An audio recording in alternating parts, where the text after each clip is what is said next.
He struck Vegas casinos at will. He created one of the most elaborate and sophisticated cheating methods that we have encountered. The latest technology was no match for him. You could tear that machine apart, turn out the lights, and he could put that machine back together in the dark. A virtually impossible crime that scored over $15 million. He was very good at what he did. He was one of a kind. He was the biggest slot cheat in the world's history. Find out how he did it next on Masterminds.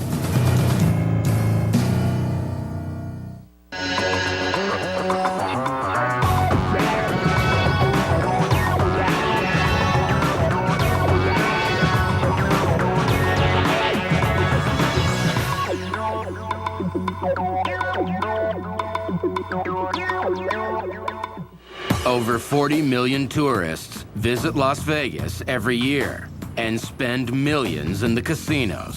Some people are determined to beat the house any way they can. Each year we arrest 300 to 500 people for cheating in the casinos.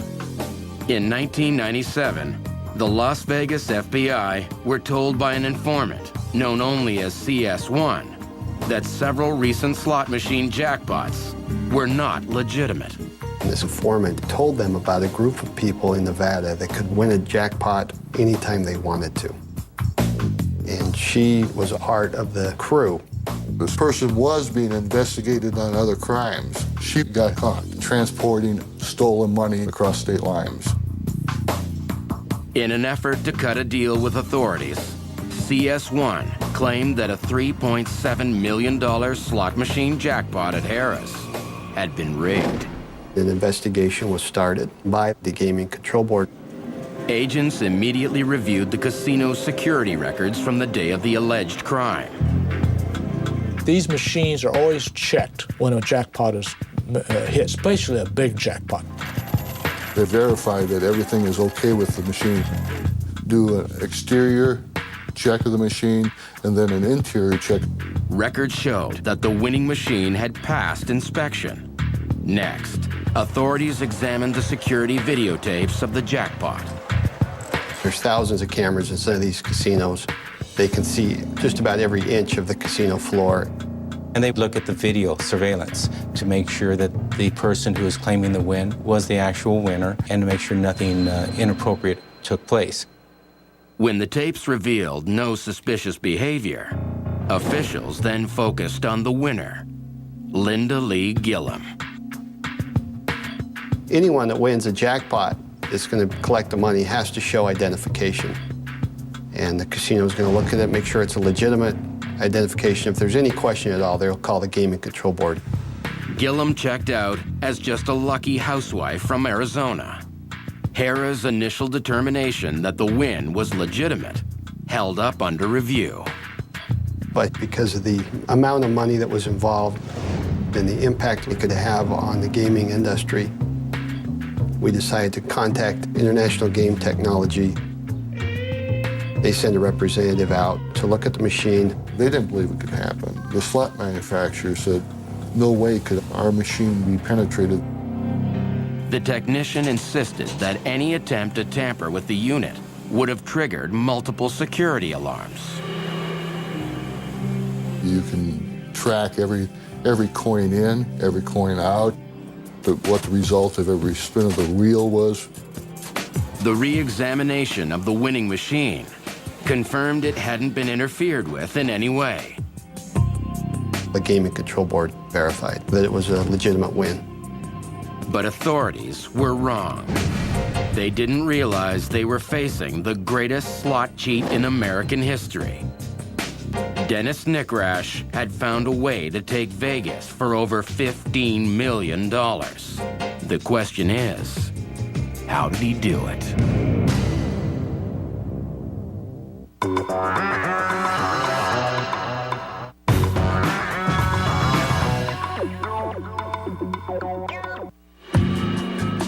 Dennis Nickrash is America's greatest slot machine cheat, defeating the most advanced technology in Vegas and leaving casinos helpless to stop him. He is responsible for 16 million, at least, in fraudulent jackpots in Nevada Casino. But his life of crime began thousands of miles away, on the south side of Chicago, where he gained an early reputation for picking impossible locks. He's an exceptional locksmith. He can look in a lock and just make a key from memory. His skills soon draw the attention of the Genovese crime family, who employs him to break into everything from cars to jewelry stores. But the law catches up to him. His first arrest was in 1961 for committing numerous burglaries and has several felony convictions throughout the years. After serving time in prison, Nick Rash moves to Las Vegas in the 1970s. He soon discovers a new use for his talents.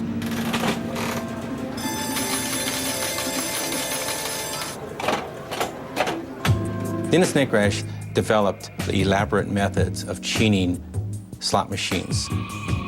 Back in the 70s and 80s, the slot machines were much more vulnerable than they are now. They were easier to cheat because they were mechanically driven. Nick Rash uses his locksmithing skills to get into the machines.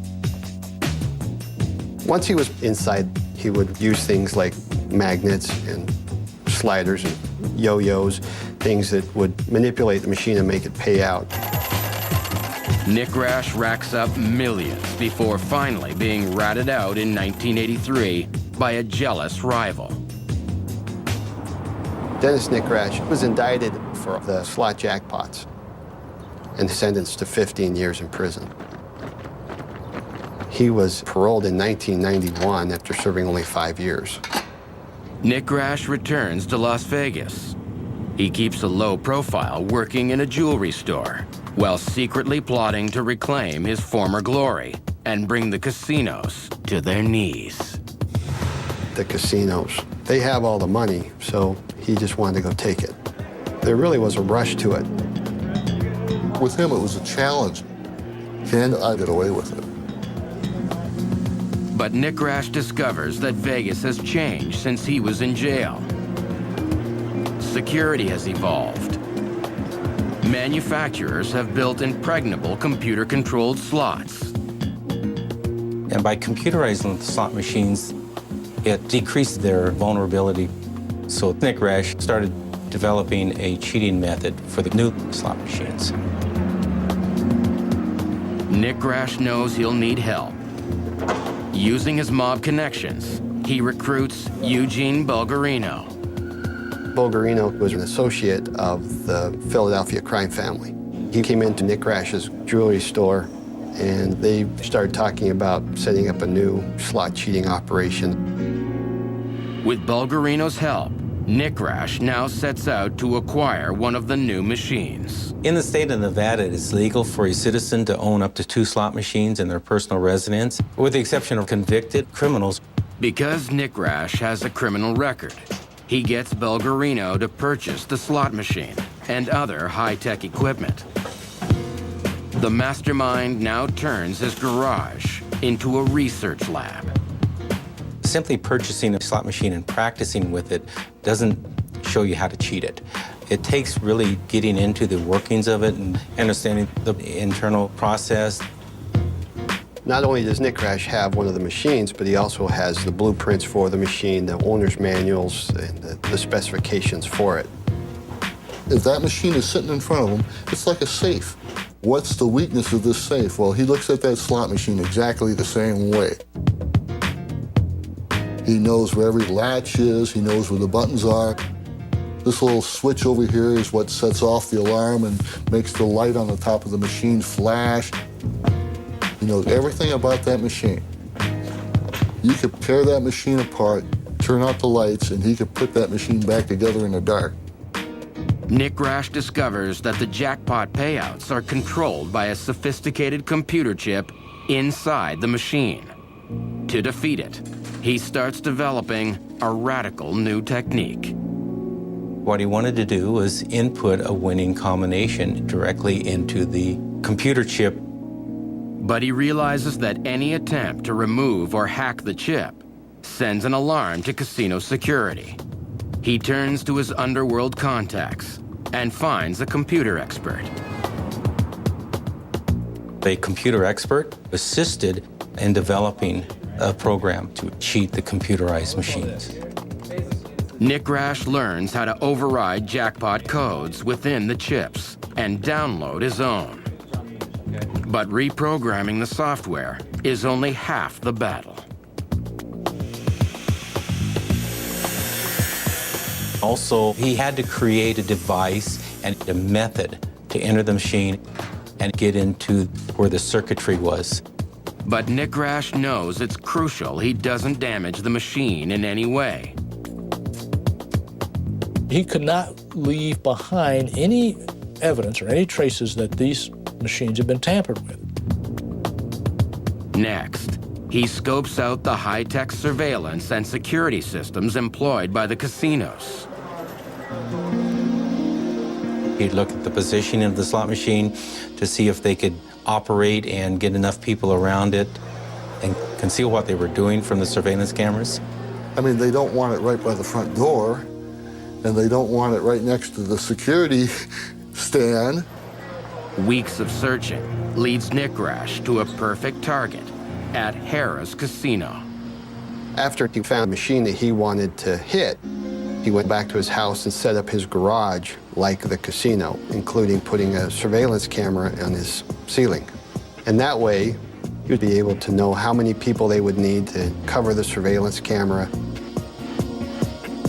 Now you're talking about blockers and distractors. It requires up to 10 people on the floor. To recruit the help he needs, Nick Rash turns to Bulgarino's wife, Joan. He had other people working for him. He had to. He couldn't do it all by himself. Nick Rash trains his accomplices for months. Then on July 4th, 1997, the entire crew descends on Harrah's. While Nick Rash waits outside, the blockers enter the casino. Once they hit the casino floor, they all knew where to stand. They just mingled around the machines. They would set themselves up in a position to block the surveillance cameras and to block the doors of the slot machine itself. Then he would also have spotters, which would be further away, watching to see where the security people were. Once they get into the position, someone would go out and inform Dennis that we've got these people set up, it's a go. Nick Rash enters the casino with his equipment concealed under his shirt and goes to work on the machine. They were able to bypass the lock and lower the bottom door without setting off the alarm. Once he had access to the circuitry, he would connect 2 clips to turn the machine off. With that, they were able to ground the machine and put it into a standby mode, but still allowing the lights to be on to make it look like the machine was active. There's an opening on that metal cabinet that was about a ½ inch wide and was about the same size of the chip itself. And the device itself fit through that opening, and at the end of that was something that fit directly over the top of the chip and download a jackpot code onto the chip. He then would remove the device and leave the casino. This whole process from when they enter the casino to when they've actually set up the jackpot is less than 5 minutes. Nick Rash himself was probably only in the casino for about 3 of those minutes. Once he's gone, an associate would close the machine back up, which would activate the machine. The blockers would move aside. On cue, the designated winner steps up. Linda Lee Gillum waits a few seconds, hits the play button, and the surveillance cameras would show the wheels moving into a winning combination. The casino then runs its mandatory security checks on Gillum and the winning machine. Nothing was suspicious about the jackpot. It was paid as normal because nothing looked out of place. Dennis Nikrash has scored $3.7 million from a casino that doesn't even realize it's been hit. But keeping his crew in line will prove a lot more difficult.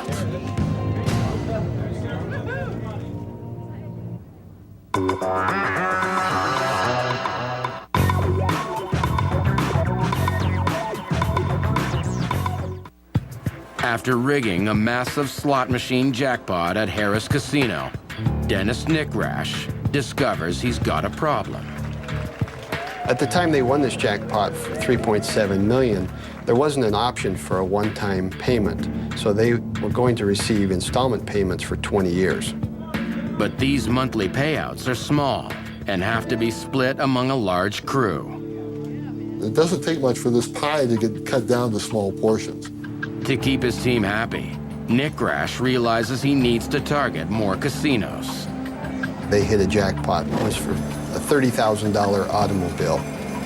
2 days later, they hit a jackpot for $200,000. Within a few weeks, a jackpot is won at the Luxor for $1.7 million. There was about 7 cars that were won, and there were several jackpots in the hundreds of thousands of dollars. This group was responsible for at least 10 fraudulent jackpots totaling $6 million. But in spite of all the wins, the payouts still weren't enough to satisfy his large crew. Nikrash received 70% of each of the jackpots. The Bulgarinos got about 10% between them. Others in the group received flat sums. Because Nikrash was getting so much more of the percentage of the jackpots, it creates animosity with other members of the group who were taking just as much risk. Nikrash decides to distance himself from the team. He sets out to find large jackpots he can hit using only his most trusted associates. So he meets with the Bulgarinos and they start making plans. But at the same time, the FBI is confronting CS1, the informant who claimed that the Harrah's jackpot was rigged. When they refuse to cut her a deal because their findings indicate the win was legit, she offers up a bigger prize. The informant identified Eugene Bulgarino's house. The FBI runs a background check on Bulgarino and wife Joan. It turns out that Linda Lee Gillum is their daughter. Authorities soon link 8 other Bulgarino family members to jackpot wins. And we're able to substantiate enough information to obtain wiretaps for Eugene Bulgarino's home. Law enforcement intercepts Bulgarino's calls to Nikrash. The mastermind, however, is too smart to talk business on the phone. Although we were able to get a lot of good information in regards to associations and some criminal activity, we weren't getting the kind of information we needed to break the case wide open. But we found out they were conducting meetings in Mr. Bulgarino's home. So we were able to get a court order to put a wire in a room where the meetings occurred. During the conversations, we found out that Dennis Nikrash was preparing to hit a very large jackpot, the largest jackpot in Nevada. He was going to go after the Megabucks jackpot, which was at its record then of about $17 million. Nikrash wanted to win that jackpot himself and retire. He'd already changed his name, but he was undergoing some plastic surgery. He planned to go down to Florida and obtain a residence there. Because the Megabucks jackpot is accessible from machines throughout Nevada, authorities are forced to track Nikrash for months to learn where and when he'll strike. So So our goal in this case was to catch him in the act. But the problem arose when our time was up on the wiretaps, as well as the bug for the house. So we went ahead and arrested Dennis prior to him hitting the jackpot. Open up, FBI!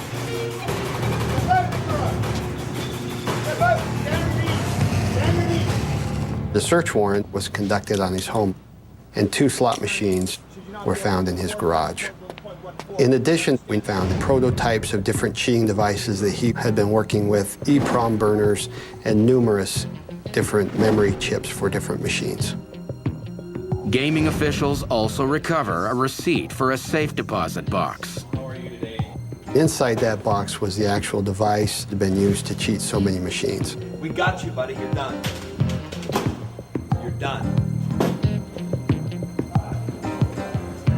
Dennis is charged with several counts of fraudulent acts, which is cheating. He's charged with interstate transportation of stolen goods. Eugene and Joan Bulgarino, along with the other crew members, are also charged and later convicted. Nick Rash himself gets 8 years in a federal prison. After a $10 million winning streak, the mastermind finally comes up a loser.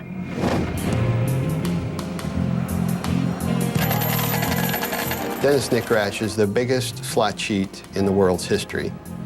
Nick Rash created one of the most elaborate and sophisticated cheating methods that we have encountered. He was one of a kind. He was very good at what he did. Dennis's greed got him caught. Nick Rash was released on probation in 2004. His name has since been added to the Nevada Gaming Control Board's Black Book, a list of people barred from casinos for life. I don't think we've heard the last of it, Dennis Nick Rash. It's my feeling that he is scheming something else up right now, but we'll be here to catch him if he does.